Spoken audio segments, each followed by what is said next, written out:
pong tao na kumuha ng picture ng mga stolen shot ay kaharap ko. Nakitang-kita ko, humihiti ay sumisinghot ng white powdery substance. In-identify sino-sino itong mga ito. Bagamat kita ko yung mga tao, kilala ko yung mga tao, pero pina-identify ko dun sa confidential informant. At sino sila? Sabi niya, si Maricel Soriano, ito si Bongbong Marcos.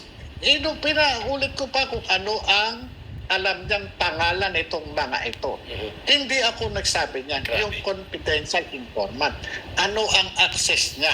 Sir, yung parang sa akin, no, kahapon pinapanood ko kayo, parang for me the best part, yung best part na sinabi mo, yung minention mo yung pangalan ni Bongbong Marcos. Exactly. No? Kasi nga yung sinabi mo na nobody is above the law. Lahat tayo ay pantay-pantay sa batas. So, bakit hindi natuloy itong drug bust na ito?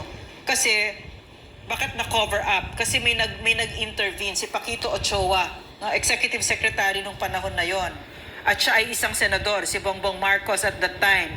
At ito ay hindi lang nangyari ito kay Bongbong Marcos, kundi sa napakaraming Pilipino, no? Pag mahirap ka, huli ka, no? Pero sa kanya, buong buhay niya, porket Marcos siya, maraming nagtatakip para sa kanya. So para sa akin, nung pinanood ko kayo, moral victory yon para sa Pilipino na nasabi ang pangalan niya na may isang ordinaryong Pilipino katulad mo ang nagtanggal at hindi na sumali dyan sa ginagawa nila Lasso na binibigyan na naman ng takip at pinoprotektahan na naman ng isang makapangyarihan para above the law na naman siya. Hindi na naman siya kasama sa batas. Hindi siya, lahat sila dyan kung umasta Ganyan ang Pilipinas. Kung umasta ang mga mayayaman at may kapangyarihan, they are above the law. No, so, siguro lang sir, gusto ko lang express yung pasasalamat ko kasi itong 2 taon na ito, naramdaman namin personally yung bigat ng kamay ng Pangulo na ito, ng administrasyon na ito, na kapag ikaw ordinaryong mamamayan, bababuyin ka ng mga ito. Walang hindi sa kanila mahalaga ang batas. Dahil sila ay nasa kapangyarihan, ang message na binigay sa Pilipino, kahit yung batas na yan, kami ang pwedeng gumawa ng kahit na ano. So, maraming salamat sir kasi isang ordinaryong mamamayan na sa aking paniniwala, yan ang sentro ng demokrasya at ng kapangyarihan ng ating republika, ang ordinaryong mamamayan. So binigyan mo ng leksyon itong mga abusado na ito na nasa gobyerno na kung sino ang totoong may kapangyarihan. Your reaction to that, sir? Bilang ngayon ikaw ay isang pambansang whistleblower and crusader sa pag-aayos ng gobyerno natin. Go ahead, sir. Alam niyo po, hindi ko naman po hangad na pagurian ako ng kung ano pa man po.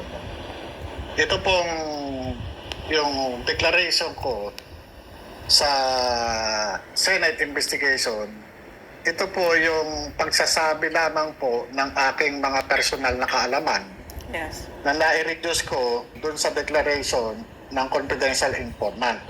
Mula doon sa kanyang personal na kaalaman, nagkaroon po ako ng first-hand information based doon sa kanyang mga ipinakikitang mga litrato at pag-identify sa mga ito at sa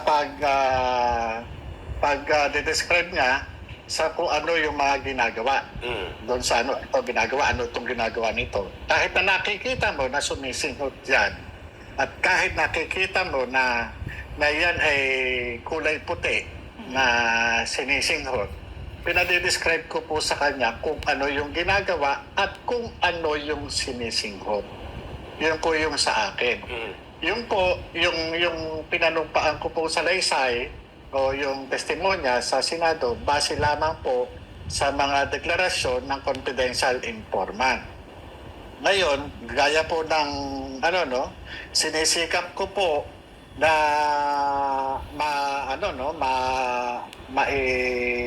ma-contact yung tao na aking na-interview, nakuna ng salaysay, para siya mismo yung magsalita doon sa Senado. Para once and for all, makita ng taong bayan Na hindi ka nagsisinungaling. kung ano itong ano, sa akin naman wala namang ano, ang sa akin lang trabaho lang. Yeah. Dahil kung itong report na ito hindi nag-exist, walang i-report o walang ikukwento si Pangulong Duterte sa taong bayan during ng rally ng Maiso doon sa Tagum City. Klaro. Walang sasabihin ang aking division chief na i-deny na lang natin, i-deny na lang ako, itatanggi ko yan, i-deny ko, walang ganyan. Walang ganyan. I-deny na lang para walang gulo. Walang igaganon kung wala yan. Sir, Kaya nga, sir, opo, excuse. Sa tingin po ninyo with your knowledge of network of information, buhay pa ba ang actual confidential informant na na-interview mo at nagawan ng deposition as basis for the request of pre-operation report targeting supposedly Senator Marcos then and now President Marcos and other personalities? Buhay pa po ba? At kaya pang abutin itong confidential informant? sana po. Sana po.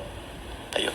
Narinig So, niyo sir, mga kababayan. Oo, yung kahapon, no, another thing parang very embarrassing for me to watch, no. At saka also nice to watch. Yung kayo, parang alam na alam ninyo yung trabaho.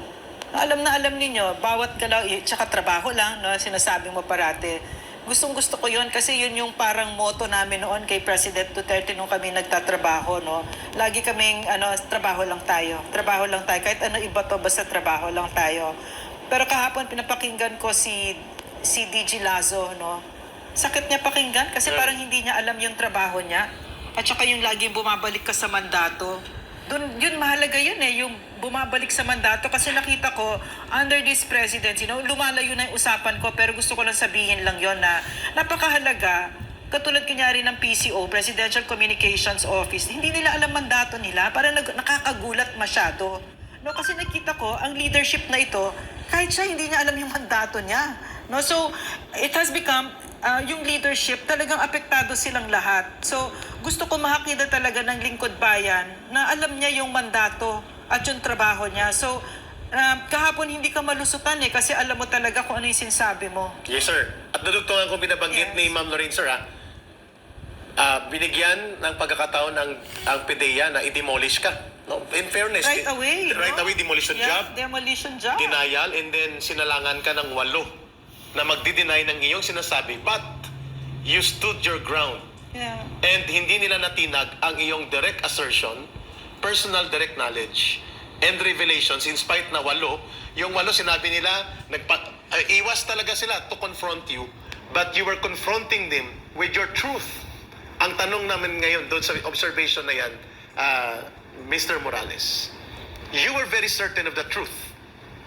Ikaw ba ay Doon po doon convinced? sa- Kumbinsido ka ba? Opo. Habang tinitipa mo, we will use your word, tumitipa ka sa direct investigation of the confidential informant doon sa kaso ng supposedly operations para arestuhin sina Marcos Jr., Maricel Soriano, among others, during that time of direct interview and up to the present that we're talking to you, and you're now at the Senate investigation, are you convinced that the President should have been targeted and executed with operations because you are convinced of the revelations of the confidential informant, you as an investigator, sir? unang-una, kaya nagkaroon ako ng motivation para i-dokumento yung declaration ng confidential informant ay dahil dun sa mga litrato.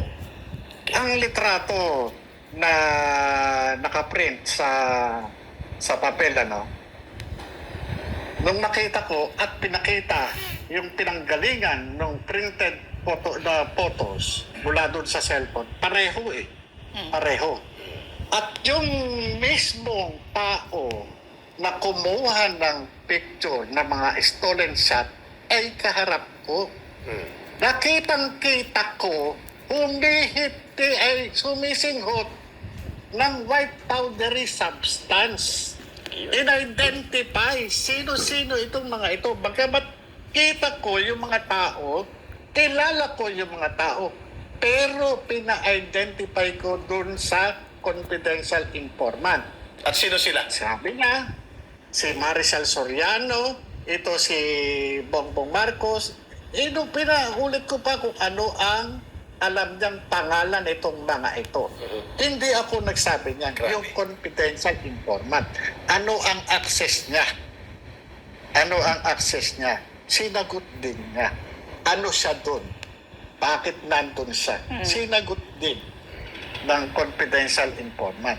Unti-unti kong inaalala yung mga panahon na nakaharap at nakunan ko siya ng salaysay. Kaya nga sabi ko, itong pinagmulan ng tao na to, sabi ko, ito lang yung po pwedeng maging daan para muli ko siyang makaharap doon sa Senado. Para mabigyan siya ng pagkakataon kung ano, no. Sana buhay pa sa sir, ha? maaari. At madugtungan. Para na rin matiyak yung kaligtasan niya. Sana, kung dumating man yung panahon, magkaroon ng garantiya, yung totoong magbibigay ng protection sa kanya. At sa iyo. Yun lang ang talagang problema. Kasi kung ang subject ng Presidente. usapin na ito ay yung mismong nanunungkulan, pangunahing nanunungkulan dito sa bansa, paano tayo nakakatiyak ng kaligtasan? Exactly. The point. Hindi kaya tayo biglang atakihin sa puso? O hindi kaya maging abo na lang tayo? Oh, wag sana. O hindi kaya, ano, no? Kaya nga, sabi ko wala naman akong ibang tao na ganito, no? So, yun po, yun yung, doon lang po. Doon Why sa- are you not kaya offered, sa- sir? Why are you not offered security by the Senate? Or did they offer it through Senator Bato? And are you willing to Opo, accept it with your Ganun family? naman po. Opo, ganun naman po. Pero sa akin naman po, no, ayan, kaya nga sabi ko po kay Senator Bato sa, no, on the record naman po yun. Wala namang mag-i-interest sa akin dito, kundi yung, no, si Pangulong Bongbong Marcos. Dahil ito lang naman yung issue. Kumbaga sa patahimikin nyo na yan para hindi na nagsasalita. Patahimikin nyo na yan para hindi niya na maiharap yung testigo niya. Patahimikin nyo na yan, di ba? Kumbaga sa kaya nga ang PIDEA, no, talagang sinisikap nila nag-ibain. Ibain yung aking kredibilidad, ang aking pagkataong matagal ng durog. Tama. Durog na durog yung pagkatao ko. Pero, yung taong dinurog nila na naging pulbos, ito yung magiging puwing sa mga mata nila. Exactly. What is happening now? Tandaan nila yan. Sir. Tandaan nila.